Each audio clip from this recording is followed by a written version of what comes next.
தாய் தமிழ் உறவுகளுக்கு வணக்கம். அமலாக்கத்துறை விசாரணை நடத்த வேண்டும். அரசு வழக்கறிஞர் பதவி விற்பனை செய்யப்பட்டுள்ளது. அமலாக்கத்துறை விசாரணை நடத்த வேண்டும் என்ற தலைப்பில் இந்த காணொளியை நாம் காண்கிறோம்.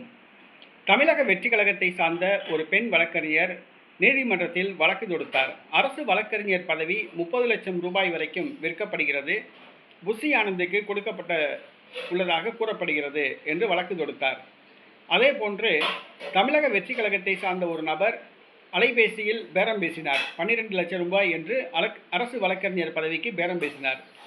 தமிழ்நாடு முழுவதும் அரசு வழக்கறிஞர் பதவி 10லிருந்து 30 லட்சம் ரூபாய் வாங்கி கொண்டு அரசு வழக்கறிஞர் பதவி நியமனம் செய்யப்பட்டுள்ளதாக, குறிப்பாக 90% பேர் திமுகவை சார்ந்தவர்கள் நியமனம் செய்யப்பட்டுள்ளதாக குற்றச்சாட்டு எழுந்துள்ளது.